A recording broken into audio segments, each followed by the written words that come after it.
Hello, everyone. Seraphin here. Welcome to another series. The one I promised you last time. That's right, everybody. We are kicking it back off with Mega Man X4. So, this one is going to be a bit different from the previous one I played, Mega Man X, obviously because this is a different console that this game came out on. The original Mega Man X came out on the Super Nintendo. And this one, as you can see here, well, I guess you can't necessarily tell just yet, but this came out on the PlayStation, the original PlayStation. And as a result of the increased performance of said system, we have the ability to see these animated cutscenes here. This is not the only example that we'll be seeing of these. This is just like a little intro movie here to get us, I want to say introduced to the characters, but you don't know who any of these people are just yet. That said, it won't take very long to figure out who any of these people are. Here we can see somebody fighting Zero. They look pretty happy about it, though, I'll tell you that much. Zero, as you can see here, is back. That is because, as you might imagine, he did not stay dead very long from the first X. There is a number of events that took place between X1 and X4 that explain how he came back. We basically just rebuilt him, guys. It's really the important thing. X2 goes into a little bit more depth as to how that happens, but needless to say, Zero's back. He's fine. He's not dead. And all these people that we're seeing in this intro movie here are of, I'm not going to say minimal consequence, but a lot of them don't matter. Particularly the little accompanying characters. So anyway, we'll get right into it.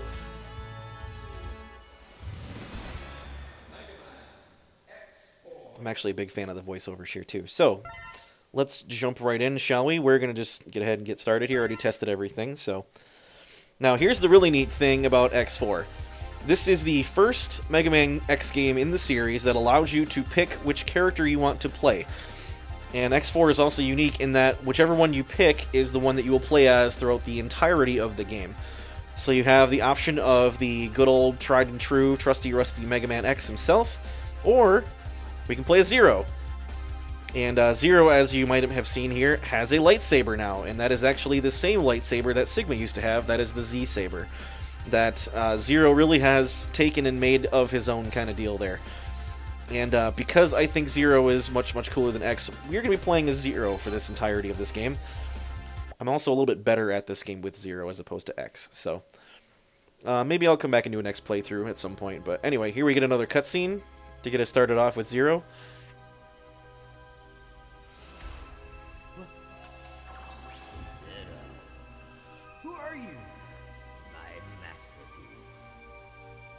But who are you? After him. He is my nemesis. Our rivalry is what gives me motivation in life. Now go. Destroy him. That's an order. But wait!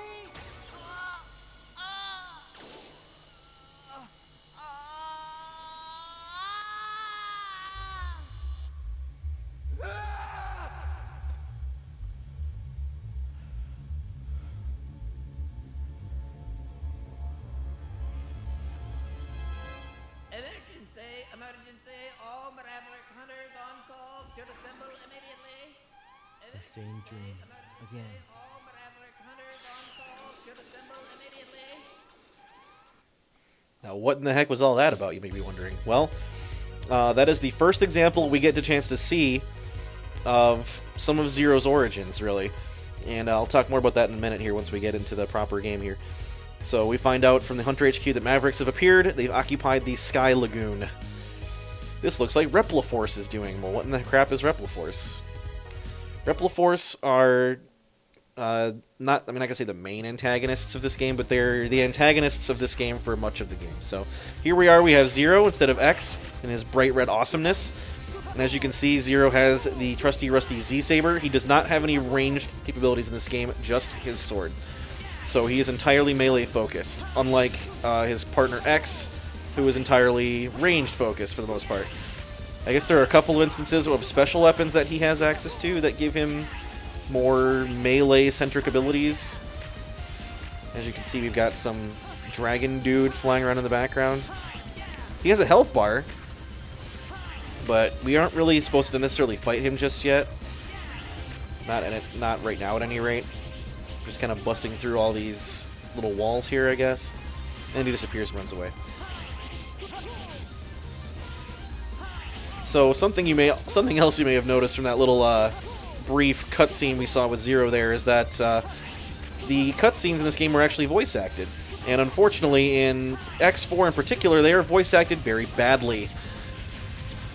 Thankfully, it gets a little bit better in the later ones, but holy smokes, the voice acting is terrible. And it's especially bad with X, but we'll talk about that later. So here we have Dragoon. Who in the heck is this guy? He's apparently part of the 14th unit of Maverick Hunters. That Maverick took out the power. Apparently the Sky Lagoon's going to come crashing to the ground, and there's not a whole lot we can do about it. It's too late to stop it. Alright, bye, dude. Yes, it will be disastrous, and I guess we're about to see the fruits of that in just a moment here. So that is not the last we'll be seeing of that Dragoon fellow, by the way. And here we go down, and the city is in ruins because it got a giant floating village dropped on top of it. Why they would bother having a floating city is beyond me. Wouldn't it be easier to just build it on the ground so it doesn't have the ability to drop and fall and kill millions of people? I don't know. Just a thought I had.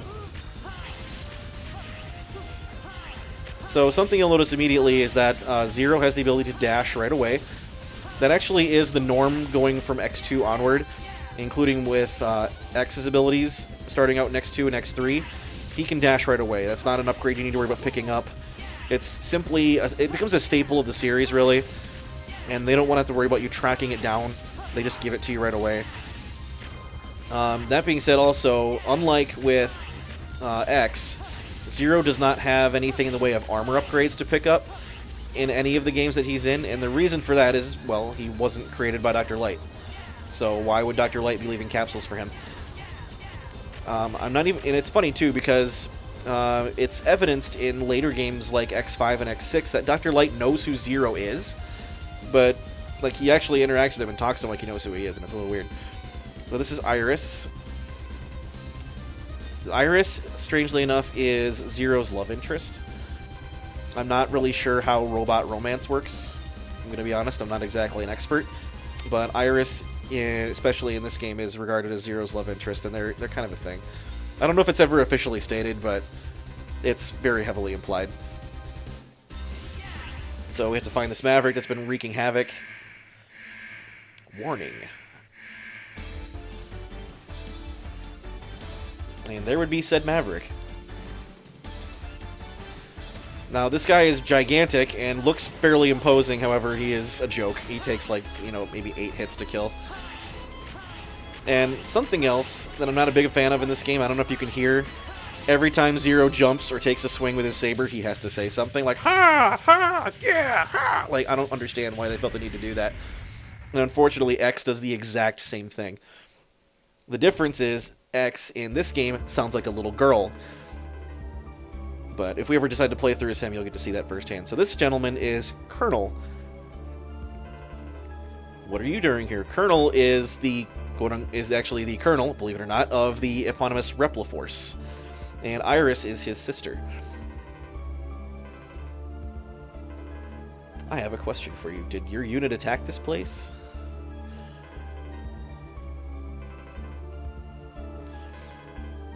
So apparently we suspect that Repliforce has become a bunch of Mavericks. And Zero wants him to come in for questioning, but Colonel's like, nope, not doing that. I like how he's like, rather than try to explain the situation and get it ironed out, we're just going to let everybody think we're evil. We prefer war over dishonor and shame. That's really not a very logical standpoint to have. And there goes Colonel. Colonel, by the way, is the dude that Zero was sparring with in that little intro video. They may decide Repliforce is a group of Mavericks. Well, it's funny, because that's exactly what happens, is we think they're all Mavericks now. So I'm going to go ahead and save real quick. Apparently I don't have a memory card. I guess we're going to continue without saving, then. I swear I took care of that. Well, I'll make sure I get it addressed before the next episode. Brave soldiers of Repliforce, we have all been wrongfully judged as Mavericks by the humans. We cannot suffer this indignity and live in disgrace. We will build our own nation of Reploids. But remember, this is neither about insurrection nor rebellion against our human creators. This is about our liberty and security. We must battle for our own individual rights and our own survival. Together we will build our nation, a sanctuary for all Reploids, our own utopia. Let us forge onward towards a new golden era for the Repliforce. I too share the general sentiment. Take heed, we have no other choice. Let us fight valiantly, with courage and pride, without fear, for we are the Repliforce. The most powerful army in history!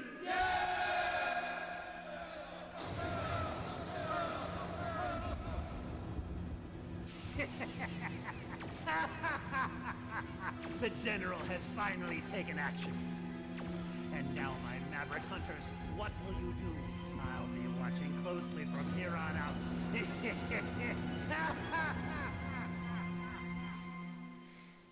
Oh, that's not creepy or anything. And here is Iris, now at Hunter HQ with us. He started a coup, apparently, is what he did.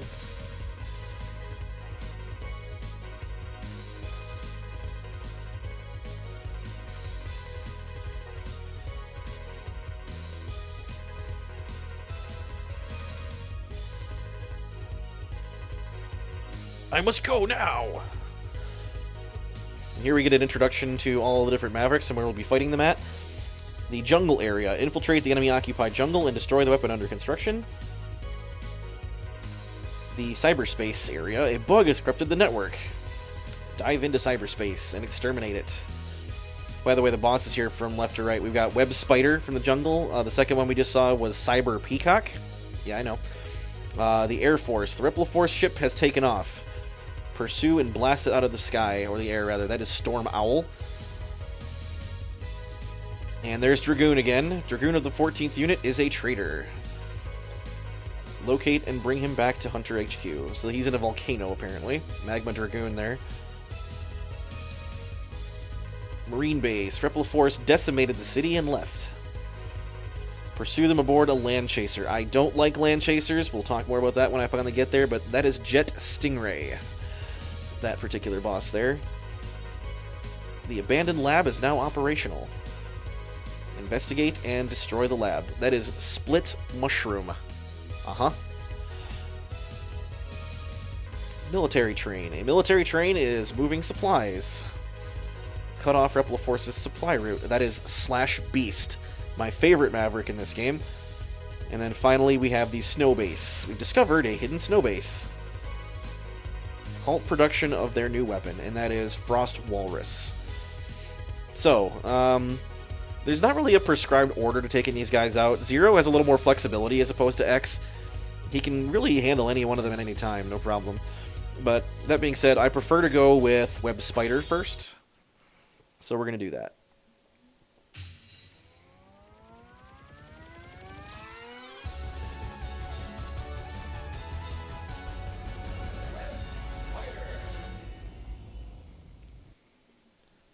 It's nice that they actually do the voiceover for the names now. I guess it's a little unnecessary, but also I love Web Spider's theme. Super cool, in my opinion. Alright, that was unnecessary. Yeah, again, I don't know that I appreciate the whole having to say something every time he jumps or swings his saber around, but what is really cool about Zero is that he has like a triple threat attack here that he does, so if you stand still, he has 3 different attacks he does in sequence. Is this the right way? Okay, so this is where one of the armor capsules for X would be if we were playing as X. But since we're not, there's nothing here, because Zero doesn't get any armor upgrades. And something you may have noticed during Zero's little intro sequence is some terrible dream he was having, and the subject of said dream he was unfamiliar with. That is the first time that anything of such nature is alluded to in the series. And it's very heavily implied. A number of things are very heavily implied as a result of that dream sequence, as you might imagine. That being said, it's not necessarily confirmed until later. so I suppose we can talk about that when we get there. Needless to say, they definitely talk a lot bit more about Zero's origins in this game, mostly because this is the first game in the series where you're able to play as him. That's technically not true. You can play as him kind of in X3. It's very limited what you can do in terms of playing as him in X3. You only get him for certain sequences, and you only get him for a little while, and if he dies, you can never use him again, that kind of deal. So it's very limited. In this one, you get to use him the entire time. And I think that's a lot more enjoyable, quite honestly, just because Zero's a really cool character, and I like playing as him. In X5 and X6, you're also presented with the same choice of playing as either X or Zero. However, you can kind of switch between them whenever you want. Like before a level starts, you can say, oh, I want to deploy this mission as Zero, or I want to deploy this one as X. And actually, as opposed to X only having one suit of armor that he upgrades, starting with X4, he actually has more than one suit. And if you have multiple suits, you can actually switch between them in X5 and X6. He has two different suits he can get in X4, but once you pick one, he stays with that one the entire rest of the game. And what that means is, I'm not gonna use it if I play as X going through because it's just OP as crap. But there is a standard suit of armor for X in this game, which is just referred to as the 4th armor because X4 armor. That being said, X also has a suit of armor that is an Easter egg. It is referred to as the ultimate armor. And X's ultimate armor is ridiculously overpowered. Simply because it makes it so that none of his weapons his special weapons consume any energy. He can just infinitely use as many of them as he wants. He also has this unique ability called the Nova Strike, which just rockets him forward at really high speeds and obliterates anything in his way, and he's invincible while he's doing it.